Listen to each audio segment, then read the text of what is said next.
Hello दोस्तों, स्वागत है आप सभी का समसामयिक घटना चक्र के इस ऑनलाइन प्लेटफॉर्म पर। मैं मोहित आप सभी का हार्दिक स्वागत करता हूं अपने इस वीडियो में। और यहां पर देखा जाए अपने इस वीडियो में हम लोग बात करेंगे 38 मिनट में 38 जिले। प्रयास करेंगे कि बिहार के 38 जिले मैप में आप देख सकते हैं। और आपकी परीक्षा देखा जाए तो जैसा कि आयोग के द्वारा नोटिफिकेशन आज जारी किया गया, उस नोटिफिकेशन के अनुसार आपकी परीक्षा जो है वो प्रस्तावित है और निर्धारित समय से ही होने जा रही है परीक्षा।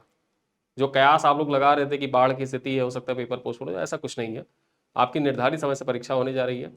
ठीक है, तो निर्धारित समय से परीक्षा होने जा रही है। तो इसमें देखा जाए तो एक सबसे महत्वपूर्ण चीज होती है करंट अफेयर। और करंट अफेयर बिहार स्पेशल के करंट अफेयर, और बिहार स्पेशल के करंट अफेयर के लिए एक मास्टर वीडियो ऑलरेडी मैंने अपलोड कर दी है। ये वीडियो जब आपको मिल रहा है तो आज से देखा जाए जब ये वीडियो आप देख रहे हैं इसी दिन सुबह के टाइम वो वीडियो अपलोड हो चुका है। ठीक है, आज सुबह मॉर्निंग में 2 सितंबर को ही वीडियो अपलोड हुआ है, मास्टर वीडियो है। उसमें जनवरी 2025 से लेके और जुलाई 2025 तक के जितने वीडियो मैंने मंथली पढ़ाए थे उनको कंपाइल करके एक मास्टर वीडियो बनवाया है, वो अपलोड करवा दिया है ताकि आपको एक जगह सारी चीजें सटीक तरीके से मिल जाए। और सिर्फ 3 घंटे का वो वीडियो है, आप उसको 2x पे देख सकते हैं। और उस वीडियो के साथ साथ साथ में ये जो वीडियो आपको दिया जा रहा है 38 मिनट में 38 जिले, इन दोनों वीडियो को मिला के आप पढ़ लीजिए, आपका 10 नंबर फिक्स हो जाएंगे। करंट अफेयर के जो 10 नंबर आपके पूछे जाएंगे, जो बिहार स्पेशल के दृष्टिकोण से महत्वपूर्ण है, क्योंकि 70वीं बीपीएससी परीक्षा आपने दिया, आपने देखा कि लगभग 10 सवाल आए हुए थे करंट अफेयर के।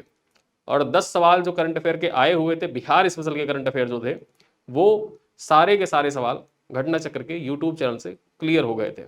तो उसी चीज को देखा जाए, आगे बढ़ाते हुए कंटिन्यू करते हुए हम लोग स्टार्ट करेंगे। यहाँ पर 38 मिनट में 38 जिलों की चर्चा करेंगे, एक एक कर एक एक जिले को देखते हुए चलेंगे। और सभी जिलों पर यहाँ पे जो भी महत्वपूर्ण बिंदु है, भले ही उस जिले से रिलेटेड कोई एक ही खबर है, उसको भी देखेंगे। ठीक है, जिस वजह से चर्चा में आया।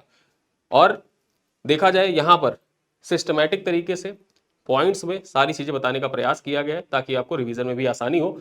इस क्लास की जो पीपीटी है, वो जो करंट अफेयर का हमारा जो पेड व्हाट्सएप ग्रुप है, उस पेड व्हाट्सएप ग्रुप में इसकी पीपीटी शेयर कर दी जाएगी। ठीक है, कल इसकी पीपीटी मैं वहां पर शेयर करवा दूंगा। अगर आप ज्वाइन करना चाहते हैं हमारा व्हाट्सएप ग्रुप, जहां से आपको पीपीटी मिल जाए, वीडियो के पीडीएफ मिलते रहे आपको, तो वहां पे आप उस कम्युनिटी को ज्वाइन कर सकते हैं। उस कम्युनिटी को ज्वाइन करने में आपको फायदा क्या होगा कि इस वीडियो के डिस्क्रिप्शन में आप जाओ, वहां पर अगस्त महीने का पैकेज होगा, पैकेज को ज्वाइन करना। अगस्त सितंबर महीने का पैकेज होगा, आप उसको ज्वाइन करके आप हमारे व्हाट्सएप ग्रुप में आना। व्हाट्सएप ग्रुप में आपको सारी चीजें वहां पर मिल जाएंगी। ठीक है, चलिए स्टार्ट करते हैं। यहाँ पर सबसे पहले चर्चा करेंगे पटना। ठीक है, पटना जिले के बारे में चर्चा करें, क्या संबंधित यहाँ की खबर है। पटना जिले में देखा जाए तो पाटलिपुत्र स्पोर्ट्स कॉम्प्लेक्स में राज्य की पहली स्पोर्ट्स क्लाइंबिंग वॉल उद्घाटित की गई है। ठीक है, पूछ ले कि बिहार की पहली स्पोर्ट्स क्लाइंबिंग वॉल का उद्घाटन कहां पर किया गया है, तो पाटलिपुत्र स्पोर्ट्स कॉम्प्लेक्स में किया गया है। ये कहां पर अवस्थित है, पटना में अवस्थित है। दूसरा पॉइंट देखा जाए तो कृषि भवन में एपिडा कार्यालय खोलने की घोषणा की गई है। जो एपिडा है, एपिडा के द्वारा जो पटना में कृषि भवन है ना, वहां पर एपिडा का कार्यालय स्थापित करने की घोषणा की गई है। बापू टावर 120 फीट गर्दनी बाग में उद्घाटन किया गया है। बापू टावर का उद्घाटन कहां पर, पटना में किया गया है। 120 फीट इसकी हाइट है, गर्दनी बाग में इसका उद्घाटन किया गया है। और यहां पर देखा जाए विनय कुमार इसके प्रथम निदेशक नियुक्त किए गए हैं। प्रथम डायरेक्टर कौन, पहले डायरेक्टर कौन बने हैं बापू टावर में, तो देखा जाए पटना के जो बापू टावर में देखा जाए तो विनय कुमार जो है ये बने हैं पहले निदेशक। आगे देखें, 440 मीटर स्मार्ट सुरंग पटना जंक्शन जीपीओ तैयार कर रहा है यहां पर देखा जाए। ठीक है, और यहां पर चर्चा करें 1.5 किलोमीटर हेरिटेज सुरंग, ये बिहार म्यूजियम से पटना बिहार म्यूजियम, फिर देखा जाए पटना म्यूजियम के बीच में स्वीकृत किया गया है। बिहार म्यूजियम है वहां से पटना म्यूजियम में स्वीकृत किया गया है। आगे देखा जाए सुपर स्पेशलिटी नेत्र अस्पताल हेतु शंकर आई फाउंडेशन के साथ एमओयू पर हस्ताक्षर किया गया है पटना में। विक्रम नहर तट पर देश की सबसे बड़ी बैटरी स्टोरेज सौर संयंत्र निर्माणाधीन है, पटना में ही। आगे देखा जाए तो पटना की पहली ड्राई पोर्ट व आईसीडी बीटा में शुरू की गई है और पहली खेप रूस के लिए रवाना हुई। ठीक है, बीटा से देखा जाए तो पहला ड्राई पोर्ट कहां पर स्टार्ट किया गया भारत का, तो भारत का पहला ड्राई पोर्ट पटना में स्टार्ट हुआ और यहां से पहली खेप कहां भेजी गई, रूस रवाना की गई। अगला पॉइंट क्या है, पटना जंक्शन पर यात्रियों के लिए परी रोबोट तैनात किया गया है। ठीक है, पटना जंक्शन जो है वहां पर यात्रियों की सुविधा के लिए देखा जाए तो परी नामक रोबोट तैनात किया गया है। आगे देखें, पटना गोरखपुर वंदे भारत मुजफ्फरनगर वित्तीय मार्ग से शुरू किया गया है। पटना जीपीओ में डाक संग्रहालय देश का चौथा ये खुला है। ठीक है, पटना जीपीओ में देखा जाए तो डाक संग्रहालय खोला गया है। साथ ही साथ खेलो इंडिया यूथ गेम्स 2025 के प्रमुख आयोजक जिलों में पटना शामिल रहा। साइबर फॉरेंसिक लैब स्थापना कहां पर की गई, पटना, एक पटना में की गई है और एक राजगीर में स्वीकृत है। ठीक है, एक पटना में और एक राजगीर में यह स्वीकृत किया गया है कि यहां पर क्या स्थापित किया जाएगा, साइबर फॉरेंसिक लैब स्थापित किया जाएगा। ठीक है, चलिए आगे देखें, पुनपुन क्षेत्र में राज्य का सबसे बड़ा स्पोर्ट्स विलेज प्रस्तावित है। जो पुनपुन क्षेत्र है वहां पर राज्य का सबसे बड़ा स्पोर्ट्स विलेज प्रस्तावित है। आगे देखें तो होटल पाटलिपुत्र अशोक भूमि पर नया 5 स्टार होटल, इसके लिए लैंड ऑफ एक्विजिशन जारी कर दिया गया है। ठीक, तो याद रखना ये होटल पाटलिपुत्र अशोका भूमि पर नया 5 स्टार होटल निर्मित किया जा रहा है पटना में। संदलपुर खगौल में 120 मीटर ऊंची बहुमंजिला इमारत को रेरा द्वारा मंजूरी प्रदान की गई है और इसको देखा जाए तो इसको बिहार का बुर्ज खलीफा कहा जा रहा है। क्या कहा जा रहा है? बिहार का बुर्ज खलीफा। ठीक है, बिहार का बुर्ज खलीफा कहाँ पे बनाया जा रहा है? ये संदलपुर में बनाया जा रहा है पटना में, और इसकी हाइट कितनी होगी? 120 मीटर होगी, बहुमंजिला इमारत है। चलिए आगे देखें तो पटना में वेस्ट टू एनर्जी क्लस्टर स्वीकृत किया गया है और इसकी लागत कितनी होगी? यहां पर देखें तो 514.59 करोड़ रुपए की लागत से वेस्ट टू एनर्जी क्लस्टर की स्थापना की जाएगी पटना में। ठीक, तो ये पटना से रिलेटेड कुछ महत्वपूर्ण खबरें हैं जो आपके एग्जाम के दृष्टिकोण से महत्वपूर्ण है, यहां से सवाल आपके बन सकते हैं। अब आइए चलते हैं, अगला जिला है नालंदा। राजगीर और बिहार शरीफ से संबंधित कुछ पॉइंट्स देखते हैं।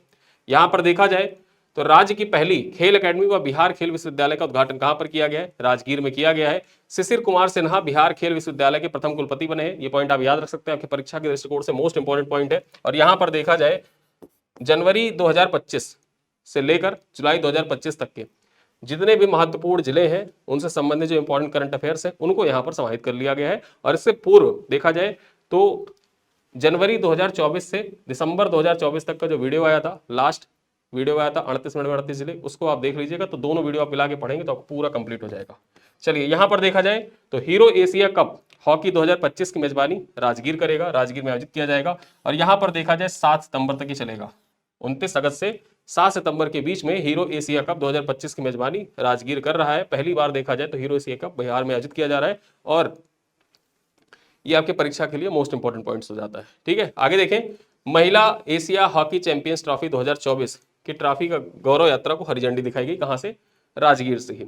महिला हॉकी एशिया कप जो था इसका आयोजन कहां पर किया गया? इसका आयोजन भी राजगीर बिहार में ही किया गया था। आगे देखा जाए विश्व शांति स्तूप की 55वीं वर्षगांठ समारोह कहां पर आयोजित की गई? जो विश्व शांति स्तूप है इसकी 55वीं वर्षगांठ समारोह का आयोजन राजगीर में ही किया गया था। ये आपके परीक्षा के दृष्टिकोण से मोस्ट इंपॉर्टेंट हो जाता है। विश्व शांति स्तूप से संबंधित सवाल आपकी परीक्षा में पीवाईक्यू में कई बार पूछे जा चुके हैं और बीपीएससी का फेवरेट टॉपिक है बौद्ध धर्म जैन धर्म। चलिए आगे देखते हैं, राजगीर में सम्राट जरासंध की 21 फीट ऊंची प्रतिमा अनावृत की गई है। परीक्षा वहां से पूछ सकता है कि बिहार के किस जिले में सम्राट जरासंध की 21 फीट ऊंची प्रतिमा का अनावरण किया गया है? वो कौन सा जिला है? तो वो जिला है कौन सा? यहां पर याद रखिएगा आपको, राजगीर। ठीक है, हाइट याद रखना 21 फीट इसकी हाइट है। चलिए आगे देखते हैं, साइक्लोपियन वाल। ये जो साइक्लोपियन वाल है, साइक्लोपियन वाल का लेडर मैपिंग 3D मॉडल स्वीकृत किया गया है। ठीक है, आर्कियोलॉजिकल सर्वे ऑफ इंडिया और इसरो ये दोनों मिलकर क्या करेंगे? लेटर मैपिंग करेंगे। जो साइक्लोपियन वाल, ये कहां पर अवस्थित है? साइक्लोपियन वाल ये अवस्थित है राजगीर में ही। ठीक, राजगीर में अवस्थित है। चलिए आगे देखा जाए, साइबर फॉरेंसिक लैब ये राजगीर में स्थापित की जाएगी। पहले मैंने आपको बताया कि जो साइबर फॉरेंसिक लैब है ये बिहार में 2 स्थलों पर स्थापित की जाएगी, बिहार के 2 जिलों में। बिहार के 2 जिले में, वो 2 जिले कौन कौन से हैं? एक तो है पटना और दूसरा है राजगीर नालंदा। ठीक है, पटना में स्थापित किया जाएगा, राजगीर नालंदा में स्थापित किया जाएगा। तो ये 2 पॉइंट आपको याद रखना है। इस साइबर फॉरेंसिक लैब राजगीर में स्थापित होगी। चलिए आगे देखते हैं, एशिया अंडर 20 रग्बी सेवन्स 2025 कहां पर हुआ? ये राजगीर में हुआ और यहां पर देखा जाए इसका आयोजन किया गया था 9 से 10 अगस्त के बीच में। ठीक है, 9 से 10 अगस्त के बीच में इसका आयोजन किया गया था। तो याद रखना है कि जो एशिया अंडर 20 रग्बी सेवन्स 2025 ये मैच था, ठीक है, इसका आयोजन 9 से 10 अगस्त को राजगीर में आयोजित किया गया था। चलिए आगे देखें, रवांडा प्रतिनिधिमंडल का नालंदा दौरा। परीक्षा में पूछे कि हाल ही में रवांडा प्रतिनिधिमंडल ने बिहार के किस जिले का दौरा किया था? तो बिहार के नालंदा जिले का दौरा किया था। चलिए आगे देखते हैं, अगला पॉइंट क्या है बिहार यहां नालंदा से संबंधित। बिहार शरीफ पंचाने नदी रिवर फ्रंट की स्वीकृति मिली है। तो पंचाने नदी रिवर फ्रंट जो है यहां पर देखा जाए इसको विकसित किया जाएगा 42.48 करोड़ रुपए की लागत से। 42.48 करोड़ रुपए की लागत से इसको विकसित किया जाएगा और ये कहां पर बनेगा? तो ये बनेगा नालंदा जिले में ही। ठीक, तो ये पॉइंट्स आपकी परीक्षा के लिए महत्वपूर्ण हो जाता है। चलिए आगे आते हैं, गया और बोध गया से संबंधित जो इंपॉर्टेंट पॉइंट्स हैं आइए उनको देखते हैं। यहां पर देखा जाए तो विष्णुपद और महाबोधि मंदिर के लिए कॉरिडोर परियोजना बजट में आवंटित की गई। 2024-25 का जो बजट था वहां पर आवंटित किया गया, यहां पर देखा जाए। और ये सवाल आपसे परीक्षा में पूछा जा चुका है 17वीं बीपीएससी में। विष्णुपद मंदिर से संबंधित सवाल जो 17वीं बीपीएससी परीक्षा हुई थी वहां पर आया हुआ था। ठीक, तो ये आपकी परीक्षा के लिए महत्वपूर्ण हो जाता है। चलिए आगे देखते हैं। आईआईएम बोध गया परिवहन विभाग के बीच में साझेदारी हुई है, किस लिए? नेतृत्व और प्रबंधन प्रशिक्षण के लिए। जो नेतृत्व और प्रबंधन प्रशिक्षण है इसके लिए देखा जाए तो आईआईएम बोध गया और परिवहन विभाग, जो बिहार परिवहन विभाग है, उसके बीच में आपसी साझेदारी हुई है। समझौते ज्ञापन पर हस्ताक्षर किया गया है, जिसके माध्यम से क्या होगा कि जो परिवहन विभाग के आला अधिकारी हैं और परिवहन विभाग के लोग हैं उनको नेतृत्व और जो प्रबंधन प्रशिक्षण है वो प्रदान किया जाएगा। चलिए आगे देखते हैं। यहां पर देखा जाए बकरी वीर केंद्र से नस्ल सुधार व मेमना मृत्यु दर में कमी। ठीक है, तो यहाँ बकरी वीर केंद्र जो है ये कहां पर स्थापित है? गया में स्थापित है। और इसके माध्यम से देखा जाए तो जो बकरी है उनकी नस्लों में सुधार व जो मेमने हैं उनकी जो मृत्यु हो जाती थी उसकी जो दर है उसमें कमी आई है। ठीक है, तो इस वजह से बकरी वीर केंद्र जो है वो चर्चा में कहां पर? ये गया में अवस्थित है। चलिए आगे देखते हैं। बौद्ध महोत्सव, ये बौद्ध महोत्सव 2025 का आयोजन कहां पर किया गया? बौद्ध महोत्सव 2025 का आयोजन कालचक्र मैदान गया में आयोजित किया गया। परीक्षा से पूछे कि जो बौद्ध महोत्सव 2025 का आयोजन कहां पर किया गया था, तो बौद्ध महोत्सव 2025 का आयोजन कालचक्र मैदान गया में आयोजित किया गया था। यह पॉइंट आपकी परीक्षा के लिए बहुत ही महत्वपूर्ण है। ठीक, चलिए आगे देखते हैं अगली खबर क्या है। यहां पर देखा जाए तो गया स्टोन क्राफ्ट, जो गया स्टोन क्राफ्ट है, नीमचक बथानी पत्थरकट्टी, नीमचक बथानी पत्थरकट्टी को जीआई टैग प्रदान किया गया है। ठीक, ये परीक्षा के लिए मोस्ट इंपॉर्टेंट पॉइंट हो सकता है। आपसे परीक्षा में पूछा जा सकता है कि आप बताएं नीमचक बथानी पत्थरकट्टी ये कहां का उत्पाद है जिसको जीआई टैग दिया गया है। और ऐसे सवाल आपसे परीक्षा में कई बार जीआई टैग से संबंधित पूछे जा चुके हैं। सलाव खाजा, फिर उसके बाद में मिथिला मखाना, ठीक है, मखाना, खाजा, इन सबसे संबंधित सवाल जो है आपकी परीक्षा में जीआई टैग से रिलेटेड पीवाईक्यू जब आप देखेंगे तो पीवाईक्यू में पूछे जा चुके हैं। ठीक, जीएस में देखा जाए तो जीआई टैग से संबंधित सवाल आए हुए हैं आपके बीपीएससी में। अब बीपीएससी में जीआई टैग से संबंधित सवाल पूछा है तो इन चीजों को आप याद रखिएगा, इससे आपकी परीक्षा में आसानी होगी। ठीक है, तो गया स्टोन क्राफ्ट, नीमचक बथानी पत्थरकट्टी को जीआई टैग प्रदान किया गया। और कहां से संबंधित है? ये गया से संबंधित है, ये गया जिले से संबंधित है। महाबोधि मंदिर, विष्णुपद मंदिर गया में ही अवस्थित है। चलिए आगे देखते हैं। इंटीग्रेटेड मैन्युफैक्चरिंग क्लस्टर के लिए देखा जाए तो एनआईसीडीए, एनआईसीडीसी और बीडा के बीच में समझौते ज्ञापन पर हस्ताक्षर किया गया है। ठीक है, इंटीग्रेटेड मैन्युफैक्चरिंग क्लस्टर के लिए देखा जाए तो समझौते ज्ञापन पर हस्ताक्षर हुआ किसके किसके बीच? तो एनआईसीडीसी और बीडा के बीच में। ठीक, ये पॉइंट आप याद रख सकते हैं। और यहां सबसे महत्वपूर्ण देखा जाए तो इंपॉर्टेंट पॉइंट ये हो जाता है कि जो गया जिला था, ठीक है, अब इसका आधिकारिक नाम, आधिकारिक रूप से इसका नाम परिवर्तित कर दिया गया, इसको गया जी के नाम से जाना जाएगा। गया जी के नाम से जाना जाएगा। जिसको आप गया कहते थे अब उसको आप गया जी कहेंगे। पौराणिक स्थल है। यहां पर देखा जाए तो हिंदू मान्यताओं के अनुसार लोग अपने पूर्वजों का पिंडदान करने के लिए गया जाते हैं। ठीक है, तो पिंडदान करने के लिए गया जाते हैं, वहां पर पिंडदान करते हैं। और माना जाता है, ऐसे हिंदू मान्यता है कि वहां पर पिंडदान करने से मोक्ष की प्राप्ति होती है। ठीक है, गयासुर नाम का एक राक्षस था, उसी के ऊपर देखा जाए यज्ञ किया गया था, ऐसी मान्यता है। चलिए आगे देखते हैं। बोध गया पे महाबोधि गेस्ट हाउस व मेजर ध्यानचंद खेल परिसर उद्घाटित किया गया है। ठीक, तो महाबोधि गेस्ट हाउस, इसमें देखा जाए इस महाबोधि गेस्ट हाउस में ये 8 एकड़ में फैला हुआ है और इस गेस्ट हाउस में 120 कमरे हैं। ठीक है, तो महाबोधि गेस्ट हाउस कहां पर अवस्थित है? ये बोध गया में अवस्थित है। और यहीं पर देखा जाए बोध गया में ही मेजर ध्यानचंद खेल परिसर उद्घाटित किया गया। परीक्षा में पूछे कि बिहार के किस जिले में मेजर ध्यानचंद खेल परिसर का उद्घाटन किया गया है, तो बिहार के गया जिले में मेजर ध्यानचंद बौद्ध परिसर का उद्घाटन किया गया है। आगे देखें, यहां पर चर्चा करें तो बोध गया में बौद्ध ध्यान एवं अध्यात्म केंद्र, ठीक है, बौद्ध ध्यान एवं अध्यात्म केंद्र, यहां पर देखा जाए इसकी लागत कितनी, तो 165.44 करोड़ और स्वदेश दर्शन 2.0 योजना के तहत देखा जाए इसको स्वीकृति प्रदान की गई है। ठीक, तो परीक्षा में पूछ सकता है कि स्वदेश दर्शन योजना 2.0 के अंतर्गत बौद्ध ध्यान एवं अध्यात्म केंद्र, ठीक है, बौद्ध ध्यान एवं अध्यात्म केंद्र की स्थापना कहां पर? बोध गया में। और इसकी लागत कितनी होगी? इसकी लागत कितनी होगी यहां पर आप लागत देख सकते हैं, लिखा हुआ है 165.44 करोड़ रुपए। चलिए आगे देखते हैं। बोध गया मंदिर अधिनियम 1949 पर भिक्षुओं का विरोध, ठीक ठीक, भिक्षुओं का, जो बौद्ध भिक्षु हैं उनका विरोध हुआ और यहां पर उन्होंने सुप्रीम कोर्ट में याचिका दायर की और सुप्रीम कोर्ट ने इनकार कर दिया। 1949 का अधिनियम है, ये पॉइंट आप याद रखिएगा कि बौद्ध गया मंदिर अधिनियम जो था, मंदिर प्रबंधन अधिनियम, ये कब का है? ये 1949 का है, बौद्ध गया मंदिर प्रबंधन अधिनियम। ठीक है, और देखा जाए तो बौद्ध भिक्षुओं के द्वारा यहां पर था क्या कि जो बौद्ध धर्म के अनुयायी हैं, बौद्ध धर्म के लोग और साथ ही साथ हिंदू धर्म के लोग आपस में मिलकर मंदिर का प्रबंधन कार्य संभालेंगे। और कुछ विवाद के कारण देखा जाए तो भिक्षुओं के द्वारा यहां पर विरोध किया गया इस अधिनियम का और सुप्रीम कोर्ट में याचिका दायर की गई। हालांकि सुप्रीम कोर्ट के द्वारा इस याचिका पर सुनवाई से इनकार कर दिया गया, इसी वजह से यह अधिनियम चर्चा में आ गया था। तो इस अधिनियम का डेट जरूर याद रखना, 1949। ठीक है, चलो अब आते हैं सारण जिले पे। सारण जिले के अंतर्गत मढ़ौरा, सोनपुर के बारे में भी चर्चा कर लेंगे, यहीं पर देखेंगे। चलिए, देखा जाए तो मढ़ौरा लोको फैक्ट्री 2025 से अफ्रीका को इंजन निर्यात करेगी। कहां पर? अफ्रीका। मूल रूप से किस देश को करेगी? तो गिनी को करेगी। ये पॉइंट याद रख सकते हैं कि जो मोढेरा लोको फैक्ट्री है, मढ़ौरा लोको फैक्ट्री, यहां से अफ्रीका के किस देश को इंजन डायरेक्टली निर्यात किया गया है? ठीक है, तो गिनी देश को निर्यात किया गया है और देश का पहला डायरेक्ट निर्यात है ये। यानी कि देश का पहला डायरेक्ट निर्यात मतलब किसी राज्य के द्वारा, भारत के किसी राज्य द्वारा किसी विदेशी भूमि पर डायरेक्ट निर्यात जो हुई है, तो बिहार ने यहां पर डायरेक्ट निर्यात किया, इसीलिए देखा जाए तो देश का पहला डायरेक्ट निर्यात है, बिहार के द्वारा निर्यात किया गया। किसको? गिनी को। चलिए आगे देखते हैं। बाबा हरिहर नाथ मंदिर सोनपुर के लिए कॉरिडोर विस्तारित योजना यहां पर प्रस्तावित की गई है।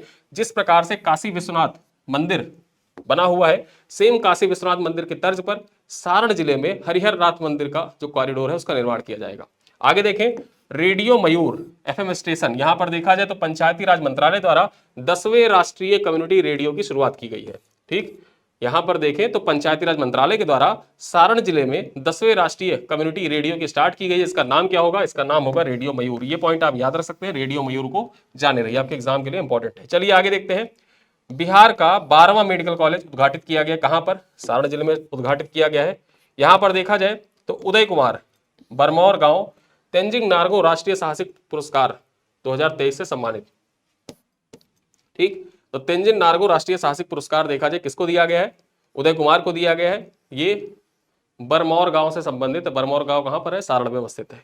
कालू घाट टर्मिनल, यहां पर देखा जाए GRIHA काउंसिल द्वारा यहां पर देखा जाए स्वग्रह रेटिंग दी गई है। ठीक, तो इसको आप याद रख सकते हैं। कालू घाट टर्मिनल कहां पर अवस्थित है? सारण में अवस्थित है। अब आते हैं बेगूसराय के बारे में चर्चा करते हैं। बेगूसराय के बारे में चर्चा करें तो यहां पर देखा जाए national institute of fashion technology, national institute of fashion technology के द्वारा देश का 19वां जो केंद्र है वो कहां पर स्थापित किया गया है? बेगूसराय पे स्थापित किया गया। आप क्रम भी याद रख सकते हैं, डायरेक्टली क्रम पूछ सकते हैं कि NIFT के द्वारा बिहार के बेगूसराय में अपना कौन से क्रम का केंद्र स्थापित किया गया है? तो ये 19वां है, ये आप याद रख सकते हैं। चलिए आगे देखें।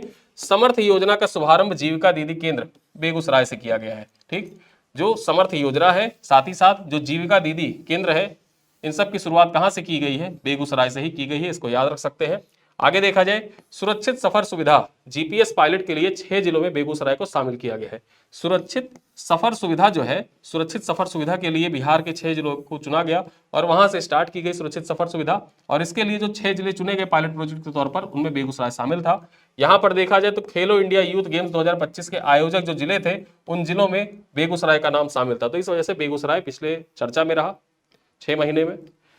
अब आते हैं जमुई के बारे में चर्चा करते हैं। जमुई क्यों चर्चा में रहा? यहां पर देखा जाए जो चकाई प्रखंड है, ठीक है, चकाई प्रखंड है, यहाँ के उरवा भलुआ गांव में एशिया की सबसे बड़ी एथेनॉल फैक्ट्री स्थापित हो रही है। उरवा भलुआ गांव में एशिया की सबसे बड़ी एथेनॉल फैक्ट्री स्थापित हो रही है। भगवान बिरसा मुंडा की 150वीं जयंती पर बहु परियोजना लॉन्च की गई है। आगे देखें, बरनारा जलाशय परियोजना के तहत देखा जाए तो बिहार का पहला कंक्रीट बांध कहां पर बनेगा? तो बिहार का पहला कंक्रीट बांध बनेगा जमुई में। ठीक, इस पॉइंट को आप याद रख सकते हैं। चलिए आगे देखते हैं। गोपालगंज, गोपालगंज क्यों चर्चा में रहा? यहां देखा जाए तो गोपालगंज के राहुल नवीन जो है ये ईडी के निदेशक नियुक्त किए गए हैं। ठीक, राहुल नवीन जो ईडी है ना, प्रवर्तन निदेशालय के देखा जाए तो ईडी के निदेशक नियुक्त हुए और इनका संबंध बिहार के किस जिले से है? गोपालगंज से है। चलिए आगे देखते हैं। थावे भवानी मंदिर आप जानते हैं कहां पर अवस्थित है? गोपालगंज में अवस्थित है। और थावे जंक्शन, ये अमृत भारत स्टेशन का उद्घाटन किया गया। यहाँ पर थावे जंक्शन पे देखा जाए तो थावे जंक्शन पे अमृत भारत स्टेशन का उद्घाटन किया गया है। चलिए आगे देखते हैं। नया डेयरी संयंत्र, 3 संयंत्र योजना का भाग गोपालगंज में स्थापित किया जाएगा। मैंने आपको बताया था कि बिहार में देखा जाए तो 3 डेयरी और 2 मिल्क पाउडर जो संयंत्र है उनकी स्थापना की जाएगी। वो जो 3 डेयरी संयंत्र स्थापित किए जाएंगे उनमें से एक गोपालगंज में भी स्थापित किया जाएगा। अब आते हैं मुजफ्फरपुर के बारे में चर्चा करते हैं। यहां पर देखा जाए तो राष्ट्रीय लीची अनुसंधान केंद्र में Honey research and development lab स्वीकृत किया गया है। ठीक, जो देखा जाए राष्ट्रीय लीची अनुसंधान केंद्र कहां पर अवस्थित है, ये मुजफ्फरपुर में अवस्थित है। और यही मुजफ्फरपुर में देखा जाए तो Honey research and development lab स्वीकृत किया गया है। चलिए आगे देखते हैं। जीपीएस निडर नारी पायलट जिलों में शामिल। जो निडर नारी देखा जाए महिला सुरक्षा को ध्यान में रखते हुए निडर नारी जीपीएस प्रणाली स्टार्ट की गई, उसके लिए पायलट जिलों को चुना गया। उन पायलट जिलों में देखा जाए तो मुजफ्फरपुर भी शामिल है। और ये निडर नारी जो है ये महिला सशक्तिकरण के उद्देश्य से देखा जाए तो लागू किया गया था। आगे देखें तो बेला उद्योग क्षेत्र में सुपर सेवा की सॉफ्टवेयर यूनिट स्थापित होगी। ठीक, जो बेला औद्योगिक क्षेत्र है ना, यहां पर सुपर सेवा की सॉफ्टवेयर यूनिट स्थापित की जाएगी। और यह पहली बार है कि पटना के बाहर अपनी बड़ी आईटी इकाई स्थापित कर रहा है कौन, सुपरनोवा, सुपर सेवा। ठीक है, चलिए आगे देखते हैं। वंदे भारत रूट मुजफ्फरपुर से होकर गुजरेगी, इस वजह से देखा जाए मुजफ्फरपुर चर्चा में आ गया था। भागलपुर के बारे में चर्चा कर लेते हैं, कुछ इंपॉर्टेंट पॉइंट्स देख लेते हैं। यहाँ पर देखा जाए कहलगांव और पीरपैंती के बारे में देखा जाए तो सुल्तानगंज स्टेशन का नाम बदल के क्या कर दिया गया है, इसका नाम अजगैबीनाथ कर दिया गया है। जो सुल्तानगंज स्टेशन था ये भागलपुर में पड़ता है और इसका नाम क्या कर दिया गया है, अजगैबीनाथ कर दिया गया है। अलीगंज में प्लास्टिक वेस्ट मैनेजमेंट संस्थान खुल रहा है। ठीक है, यहाँ पर प्लास्टिक वेस्ट मैनेजमेंट संस्थान कहाँ पर ओपन किया जा रहा है, ये अलीगंज में ओपन किया जा रहा है। अलीगंज कहाँ पे, भागलपुर में पड़ता है। आगे देखा जाए पीरपैंती स्टेशन अमृत भारत स्टेशन का उद्घाटन किया गया है। ठीक, चलिए कहलगांव में पातालपुरी गुफा राज्य की काफी टेबल बुक में शामिल की गई है। ठीक, कहलगांव में देखा जाए पातालपुरी गुफा कहां पर अवस्थित है, ये भागलपुर में अवस्थित है और इसको कॉफी टेबल बुक में शामिल किया गया राज्य के। चलिए आगे देखते हैं। अगला जिला है कैमूर। कैमूर की चर्चा में आ गया। यहां पर देखा जाए तो राज्य का पहला वन्यजीव इको पार्क और तेलहर कुंड में इको टूरिज्म सुविधा शुरू की गई है। राज्य का पहला वन्यजीव इको पार्क व तेलहर कुंड में इको टूरिज्म सुविधा कहां पर शुरू की गई है, कैमूर में स्टार्ट किया गया है। चलिए आगे देखते हैं। दरभंगा, यहां पर देखा जाए तो एम्स दरभंगा की आधारशिला रखी गई। ठीक है, ये राज्य का दूसरा एम्स है, राज्य का दूसरा एम्स है, एम्स दरभंगा की आधारशिला रखी गई। आगे चलते हैं तो 12वां दरभंगा अंतरराष्ट्रीय फिल्म महोत्सव का आयोजन किया गया। कब, 7 से 9 फरवरी 2025 के बीच में इसका आयोजन दरभंगा में किया गया था, 12वां संस्करण था। ठीक है, चलिए आगे देखते हैं। डेयरी संयंत्र, यहाँ जो 3 संयंत्र योजना है उसका भाग यहाँ पर प्रस्तावित है, यानी कि जो 3 डेयरी संयंत्र और 1 मिल्क पाउडर संयंत्र स्थापित किया जाना था उनमें एक संयंत्र दरभंगा में भी स्थापित किया जाएगा।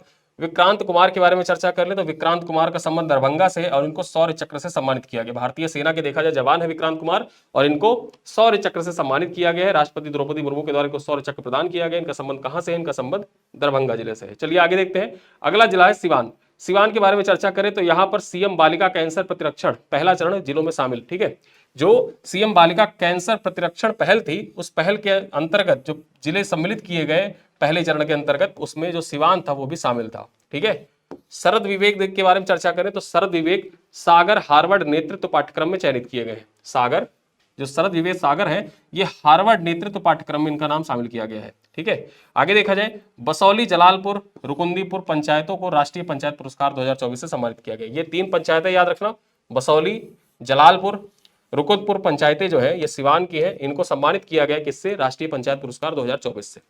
अगला जिला है लखीसराय। अब लखीसराय के बारे में चर्चा कर लेते हैं। यहाँ देखा जाए तो लखीसराय फिल्म महोत्सव, थीम क्या था, किस थीम पर इसका आयोजन किया गया, तो इसका थीम था निपुण भारत। ठीक, निपुण भारत पर आयोजित किया गया लखीसराय।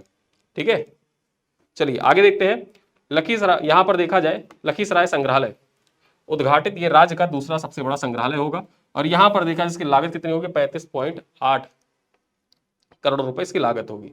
समस्तीपुर के बारे में चर्चा करते हैं। यहां देखा जाए तो पूसा में गुड़ हेतु उत्कृष्टता केंद्र एवं जलवायु रेजिलिएंट कृषि हेतु उत्कृष्टता केंद्र बोरलाग संस्थान द्वारा स्थापित किया जाएगा। चलिए आगे देखते हैं। प्रेमा देवी मोतीपुर पंचायत की मुखिया है, राष्ट्रीय पंचायत पुरस्कार 2025 जलवायु क्रिया विशेष पंचायतों में तीसरा स्थान इनको प्राप्त हुआ है। ये याद रखिएगा, प्रेमा देवी का नाम, प्रेमा देवी मोतीपुर पंचायत की मुखिया है और राष्ट्रीय पंचायत पुरस्कार 2025 से संभावित यहाँ पर सम्मानित किया गया। सांभवी चौधरी के बारे में चर्चा करें, ये सबसे कम उम्र की सांसद है और इनके बारे में सवाल पूछा जा चुका है पीवाईक्यू में। वैभव सूर्यवंशी के बारे में चर्चा करें, यहाँ समस्तीपुर से संबंधित है वैभव सूर्यवंशी। अंडर 19 के सबसे कम उम्र के क्रिकेटर हैं। आईपीएल में देखा जाए तो 35 गेंदों में सबसे तेज शतक 12 वर्ष की उम्र में रणजी में डेब्यू किया था इन्होंने, इस वजह से इनका नाम इंपॉर्टेंट है। सुमन कुमार के बारे में चर्चा करें तो इनका संबंध समस्तीपुर से है। कूच बिहार ट्रॉफी में एक पारी में 10 विकेट और हैट्रिक लेने वाले पहले खिलाड़ी बने हैं। ठीक है, यहाँ पर रामजी राज के बारे में चर्चा करें तो नासा हॉल ऑफ फेम में शामिल किया गया है नासा वेबसाइट पर। ठीक है, नासा वेबसाइट पर त्रुटियों का इन्होंने पता लगाया था और एथिकल हैकर ही ये, ठीक है, जो रामजी राज है ये एथिकल हैकर है। कहां से संबंधित है, इनका संबंध कहां से है, समस्तीपुर से है। सुपौल जिलों के बारे में चर्चा करें, या सुपौल जो जिला है सुपौल, इसके बारे में देखें तो आदित्य आनंद, ठीक है, यूएसए में पहले भारतीय मूल के जीएससी अध्यक्ष बने हैं। चलिए, लोक शिकायत निवारण क्रियान्वयन में देखा जाए तो उत्तर जो सुपौल है, सुपौल का पूरे प्रदेश में बिहार में पहला स्थान रहा। आगे देखा जाए, बीरपुर सुपौल में एशिया का दूसरा भौतिक मॉडलिंग अनुसंधान केंद्र स्थापित किया गया। प्रसिद्ध लोक गायिका शारदा सिन्हा के पैतृक गांव, ठीक, हल्लास राघोपुर प्रखंड में स्थित है, सुपौल में ये अवस्थित है। इनका याद रखिएगा, शारदा सिन्हा का जो पैतृक गांव है वो कहां पर अवस्थित है, सुपौल में अवस्थित है। सुपौल में देखा जाए तो टेली आईसीयू की स्थापना प्रस्तावित है। खोकनाहा गांव में देखा जाए तो 18वें आम चुनाव में मतदान का बहिष्कार किया गया, ठीक है। और ये खोकनाहा गांव आप याद रखिएगा, मोस्ट इंपॉर्टेंट हो जाता है, चुनाव से संबंधित सवाल बीपीएससी पूछता है तो ये खोकनाहा गांव का नाम इंपॉर्टेंट हो जाता है। यहां में देखा जाए तो लोकसभा चुनाव जो हुआ था उनका बहिष्कार किया गया था। आगे देखें, राजोपोखर में तैरता हुआ सौर संयंत्र स्थापित किया गया। जो सुपौल का राजोपोखर है यहाँ पर तैरता हुआ सौर संयंत्र स्थापित किया गया। किशनगंज के बारे में चर्चा करते हैं, किशनगंज जिला, यहाँ देखा जाए तो जिला अस्पताल की ऑनलाइन सुविधा रैंक, जिला अस्पतालों की जो ऑनलाइन सुविधा थी उसको रैंक प्रदान करते हुए देखा जाए तो 98.9% के हिसाब से अच्छा स्कोर करते हुए जो किशनगंज है ये पहले स्थान पर रहा पूरे बिहार में। फिर उसके बाद देखें तो गोरखपुर सिलीगुड़ी एक्सप्रेस वे किशनगंज से होकर गुजरेगा, ठीक, जो गोरखपुर सिलीगुड़ी एक्सप्रेस वे बनाया जा रहा है वो किशनगंज से होकर गुजरेगा। आगे देखा जाए कटिहार के बारे में चर्चा करते हैं तो जिला अस्पताल ऑनलाइन सुविधा में देखा जाए इसको रैंक 2 मिला, किशनगंज को रैंक 1 और कटिहार को रैंक 2।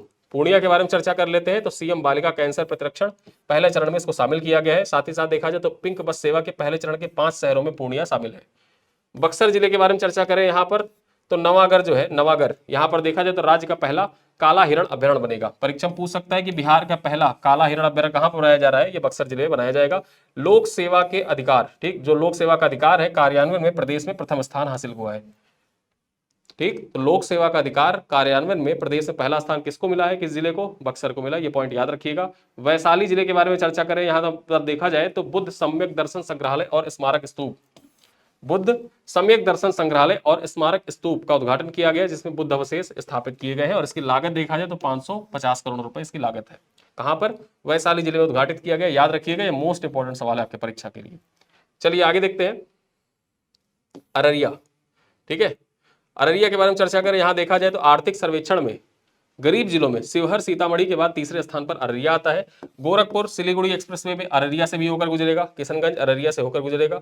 औरंगाबाद के बारे में चर्चा करें तो यहां देखा जाए किसानों हेतु कुफरी चिप्सोना वन आलू किस्म के प्रोत्साहन जिले में शामिल किया गया है, ठीक है। तो कुफरी चिप्सोना वन जो है ये किसकी प्रजाति है, ये आलू की एक किस्म है जो चिप्स बनाई जाती है, ठीक है। चलिए आगे देखें, 500 वर्ष पुराना विरासत बरगद चिन्हित किया गया है, विरासत बरगद चिन्हित किया गया है, ये औरंगाबाद जिले में अवस्थित है। चलिए आगे देखते हैं, रोहतास डेयरी ऑन सोन के बारे में चर्चा कर लेते हैं। यहां देखा जाए दूध powder plant 300 metric ton per day के हिसाब से देखा जाए उत्पादन करेगी और ये डेहरी ऑन सोन में स्थापित किया जाएगा। और यहीं पर रोहतास जिले के संबंधित आकाशदीप का नाम आपने सुना होगा। आईपीएल 2025 में 8 करोड़ रुपए में लखनऊ सुपर जायंट्स के द्वारा खरीदा गया था। आकाशदीप के द्वारा देखा जाए तो जो अभी टेस्ट श्रृंखला चल रही थी भारत और इंग्लैंड के बीच में उसमें भी बहुत अच्छा परफॉर्म किया गया था। और इसका संबंध बिहार के किस जिले से है, आकाशदीप का संबंध बिहार के रोहतास जिले से, ये पॉइंट याद रखना।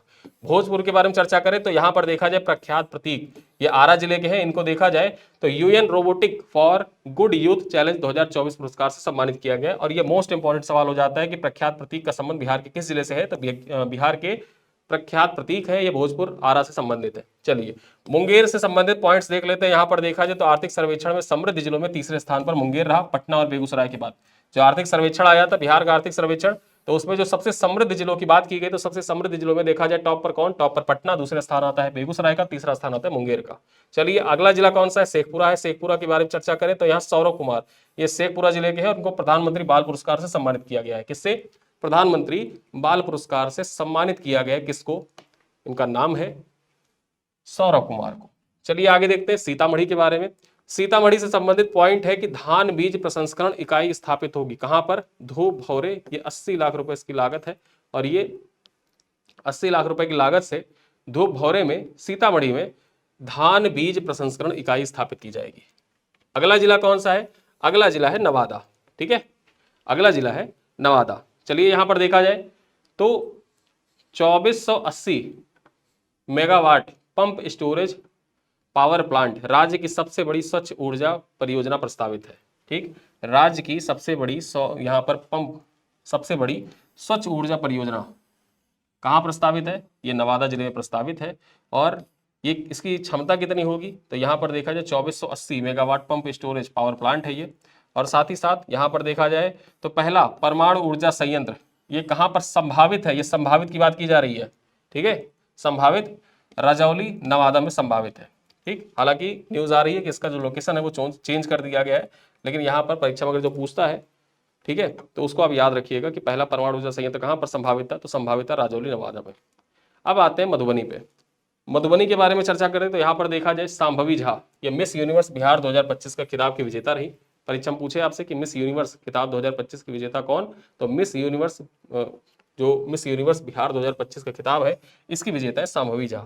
अगला नाम देखा जाए तो मीनाक्षी कुमारी। मीनाक्षी कुमारी के बारे में देखा जाए तो राष्ट्रीय शिक्षक पुरस्कार 2024 से इनको सम्मानित किया गया मीनाक्षी कुमारी को।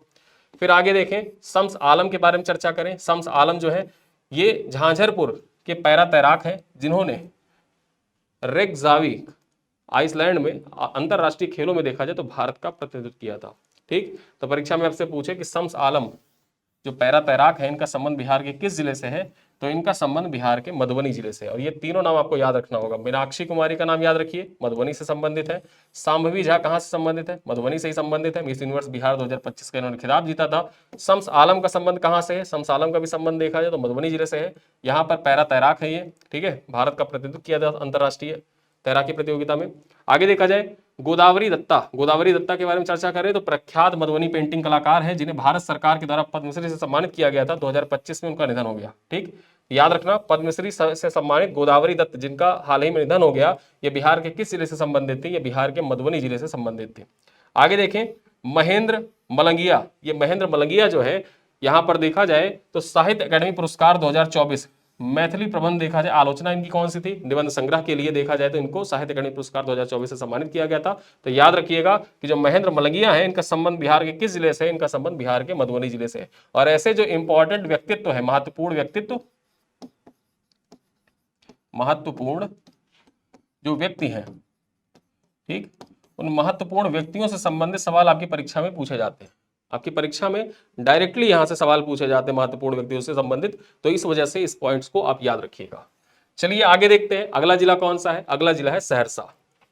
सहरसा के बारे में चर्चा कर लें। क्या महत्वपूर्ण तथ्य है सहरसा से संबंधित? तो अमृत भारत स्टेशन योजना के अंतर्गत बिहार का पहला चयनित स्टेशन स्थापित किया जाएगा। तो याद रखना अमृत भारत स्टेशन योजना जो है इसके तहत बिहार का पहला चयनित स्टेशन कहां पर स्थापित किया जाएगा? सहरसा में स्थापित किया जाएगा। ये आपके परीक्षा के लिए मोस्ट इंपॉर्टेंट हो सकता है।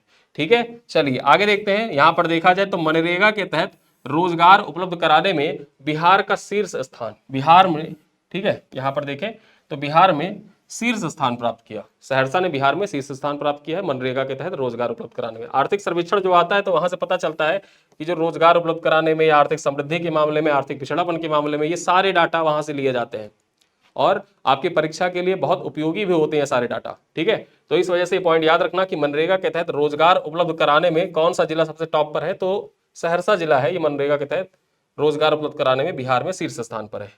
आगे देखा जाए मां उग्रतारा धाम को प्रमुख पर्यटक केंद्र के रूप में विकसित किया जाएगा। अब आपसे परीक्षा में पूछे कि मां उग्रतारा धाम कहां पर अवस्थित है, जिसे हाल ही में घोषित किया गया है कि पर्यटन के मुख्य केंद्र के रूप में विकसित किया जाएगा बिहार राज्य सरकार के द्वारा। ये बिहार के किस जिले में अवस्थित है मां उग्रतारा धाम? तो ये मां उग्रतारा धाम अवस्थित है कहां पर? सहरसा में। ठीक है, चलिए अब यहां पर देखा जाए एक नाम है लक्ष्मी झा का। लक्ष्मी झा मलेशिया की सबसे ऊंची चोटी माउंट किनाबालू पर चढ़ाई करने वाली पहली भारतीय महिला बनी है। ठीक, मलेशिया की सबसे ऊंची चोटी कौन सी है? माउंट किनाबालू है। और यहां पर चढ़ाई करने वाली सबसे पहली भारतीय महिला बन गई है। इनका नाम है लक्ष्मी झा, बिहार के सहरसा से संबंधित है। ठीक, चलो अगली खबर देखें कहां से संबंधित है। अगली खबर संबंधित है मधेपुरा से। अब मधेपुरा से आप जानते हैं लोगों, यहां पर देखा जाए जो रेल फैक्ट्री मधेपुरा में अवस्थित है, गजराज यहीं से निकली थी। आगे देखा जाए चंद्रकिशोर जायसवाल को श्रीलाल शुक्ला इफ्को साहित्य सम्मान मिला है। अब ये जो चंद्रकिशोर शुक्ला है इनको इफ्को साहित्य सम्मान, श्रीलाल शुक्ला इफ्को साहित्य सम्मान से सम्मानित किया गया था। इनका संबंध बिहार के किस जिले से? इनका संबंध बिहार के मधेपुरा से है। आगे देखा जाए उड़ान अड्डा योजना के तहत क्षेत्र में लघु हवाई अड्डा विकसित किया जा रहा है। जो यहाँ पर देखा जाए मधेपुरा में देखा जाए तो लघु हवाई अड्डा विकसित किया जा रहा है। किस योजना के तहत? उड़ान अड्डा योजना के तहत। ठीक है, उड़ान अड्डा योजना के तहत मधेपुरा में लघु हवाई अड्डा विकसित किया जा रहा है। अब आते हैं पश्चिमी चंपारण। ठीक, पश्चिमी चंपारण के बारे में चर्चा करते हैं, जो भी महत्वपूर्ण तथ्य उनको देखते हैं। रामपुरवा और लौरिया नंदनगढ़ के अशोक स्तंभ को यूनेस्को विश्व धरोहर की अस्थायी सूची में शामिल किया गया है। ये रामपुरवा, लौरिया, नंदनगढ़, ये जब आप अशोक के बारे में पढ़ते हैं ना तो वहां से आपको इनके बारे में डिटेल में पता चलता है। ठीक, चलिए आगे देखते हैं। बगहा, ये बगहा को 2025 तक राजस्व जिला बनाया जाएगा। 2025 तक देखा जाए तो राजस्व जिला बनाया जाएगा, ऐसी घोषणा की गई है। यहां पर देखा जाए तो बेतिया राज संपत्ति अधिनियम 2024 के तहत बिहार सरकार ने 15,358.68 एकड़ भूमि अधिग्रहित की है। ठीक है, 15,358.68 एकड़ भूमि यहां पर अधिग्रहित कर ली है। और ये जो बेतिया राज था, इसके संस्थापक कौन थे? उज्जैन सिंह, जो बेतिया था, बेतिया राज, उसके संस्थापक थे। अंतिम राजा कौन? अंतिम राजा का नाम था हरेंद्र किशोर सिंह। ये नाम दोनों याद रख सकते हैं, हरेंद्र किशोर सिंह और उज्जैन सिंह। ठीक है, चलिए आगे देखते हैं। वाल्मीकि नगर हवाई अड्डा उड़ान योजना के तहत स्वीकृत किया गया है। Common cat snake Valmiki tiger reserve में पाया गया है और वाल्मीकि टाइगर रिजर्व पश्चिमी चंपारण में अवस्थित है। लंबी नाक वाला, यहां पर देखा जाए वेन स्नैक, ठीक है, ये भी वाल्मीकि टाइगर रिजर्व के पास खोजा गया है। ठीक, तो यहां पर आप वाल्मीकि टाइगर रिजर्व के बारे में जाने रह सकते हैं। आगे देखा जाए कुमारबाग बहुक्षेत्रीय विशेष आर्थिक क्षेत्र के रूप में स्वीकृत किया गया है। मुख्यमंत्री ने इको टूरिज्म को बढ़ावा देने के लिए वाल्मीकि सभागार और अतिथि गृह का उद्घाटन कहां पर किया है? पश्चिमी चंपारण में किया है। वाल्मीकि टाइगर रिजर्व में बाघों की संख्या 70 हो गई है। 2010 में जो 8 थी वो अब बढ़कर कितनी हो गई है? बाघों की संख्या 70 हो गई है। ये पॉइंट याद रख सकते हैं। जो मार्चा चावल है, मार्चा चावल को डीआई टैग प्रदान किया गया। मार्चा चावल का संबंध बिहार के किस जिले से है? ये पश्चिमी चंपारण से है। यहाँ पर देखा जाए जो वाल्मीकि टाइगर रिजर्व है, इसमें गैंडा और गिद्ध सर्वेक्षण केंद्र स्थापित किया जा रहा है। साथ ही साथ देखें तो 27वीं अखिल भारतीय पोस्ट कैरम प्रतियोगिता रिंकी, नेहा और निशा ने क्रमशः स्वर्ण, रजत और कांस्य पदक जीता। ठीक है, ये कहां पर आयोजित किया गया था? ये पश्चिमी चंपारण में आयोजित किया गया था। ठीक है, इस पॉइंट को आप याद रख सकते हैं। साथ ही साथ देखें तो नंदनगढ़ महोत्सव 2025, नंदनगढ़ महोत्सव 2025 ये कहां पर आयोजित किया गया था? साहू जैन स्टेडियम लौरिया में इसका आयोजन किया गया था। ठीक, चलिए पूर्वी चंपारण के बारे में चर्चा कर लेते हैं। तो यहां देखा जाए जिलाधिकारी सौरभ जरवाल भारत के राष्ट्रपति द्वारा सर्वश्रेष्ठ निर्वाचन प्रबंधन हेतु सम्मानित किया गया है। जॉर्ज ऑरवेल के जन्मस्थल मोतिहारी, ठीक है, जॉर्ज ऑरवेल का जन्मस्थल कहां पे है? मोतिहारी है। और ब्रिटेन के रॉयल मिंट ने 75वीं जयंती पर सिक्का जारी किया है। ठीक, यहां पर देखा जाए सौर्य वेदनाम उत्सव, ये कहां पर आयोजित किया गया? मोतिहारी में आयोजित किया गया था सौर्य वेदनाम उत्सव। भारतीय सशस्त्र बलों के सैन्य शक्ति का प्रदर्शन, ये मार्च 2025 में आयोजित किया गया था। अगला देखें, मधुबन गांव अब नगर पंचायत का दर्जा दे दिया गया। जो मधुबन गांव था इसको नगर पंचायत का दर्जा दे दिया गया है। ये कहां अवस्थित है? ये पूर्वी चंपारण में अवस्थित है। आगे देखा जाए देसी नस्ल के पशुओं हेतु उत्कृष्टता केंद्र स्थापित किया जाएगा। कहां पर? बिहार के किस जिले में देसी नस्लों हेतु उत्कृष्टता केंद्र स्थापित किया जाएगा? पूर्वी चंपारण में। चलिए अगला पॉइंट क्या है? रक्सौल में रक्सौल में ब्राउन फील्ड हवाई अड्डा बनाया जा रहा है। रक्सौल कहां पर अवस्थित है? पूर्वी चंपारण में अवस्थित है। विराटनगर जो विराट रामायण मंदिर, यहां पर देखा जाए तो कैथवलिया और बहुआरा गांव चकिया के पास अवस्थित है। ठीक, तो ये पॉइंट याद रखना कि विराट रामायण मंदिर कहां पर बनाया जा रहा है? पूर्वी चंपारण में बनाया जा रहा है। 169 एकड़ में फैला और 123 मीटर ऊंचाई होगी इसकी, विराट रामायण मंदिर की। ठीक है, तो यहां पर देखा जाए हमने इस अपने वीडियो में बिहार के सभी जिले, पूर्वी चंपारण, पश्चिमी चंपारण, मधेपुरा, सहरसा, मधुबनी, फिर उसके बाद नवादा, सीतामढ़ी, शेखपुरा, मुंगेर, भोजपुर, आरा, रोहतास, जो डेहरिया ऑन सोन है उसके बारे में भी जाना। साथ ही साथ औरंगाबाद, अररिया, वैशाली, बक्सर, पूर्णिया, कटिहार, किशनगंज, सुपौल, समस्तीपुर, लखीसराय, सिवान, दरभंगा, कैमूर, भागलपुर, मुजफ्फरपुर, गोपालगंज, जमुई, बेगूसराय, सारण, फिर उसके बाद में देखा जाए गया के पहले देखें तो हम लोग नालंदा के बारे में जाने, नालंदा के साथ साथ में पटना के बारे में जाना। और इस प्रकार से देखा जाए तो हमारे जो 38 जिले हैं, लगभग 3800 जिलों के बारे में हमने जानने का प्रयास किया। ठीक है, एक आध जिले कोई छूटे होंगे, लेकिन प्रयास यही था कि सभी जिलों के जो महत्वपूर्ण खबरें पिछले 6 महीने में चर्चा में रही, जो आपके परीक्षा के लिए इंपॉर्टेंट है, जनवरी 2025 से लेकर, मूलतः फोकस हमारा जनवरी 2025 से लेकर और जुलाई 2025 तक के बीच में था। इसके पूर्व जो 38 मिनट में 38 जिलों का या बिहार के 38 जिलों से संबंधित एक वीडियो आया हुआ था, उसको आप सर्च करिएगा कि बिहार के 38 जिले घटना चक्र, वो मिल जाएगा। उस वीडियो को आप देखिएगा। इस वीडियो को दोनों को एक साथ मिला के आप देख लेंगे तो 38 मिनट में 38 जिले जो है वो कंप्लीट हो जाएंगे और यहाँ से आपके 3-4 सवाल आपको परीक्षा में मिल जाएंगे। ठीक है, तो इसी वीडियो के साथ यहीं पर करते हैं इस वीडियो को समाप्त, और रिवाइज करिए अच्छे से। आपकी आगामी परीक्षा के लिए आपको ढेर सारी शुभकामनाएं। मिलते हैं फिर किसी क्लास में, तब तक के लिए धन्यवाद।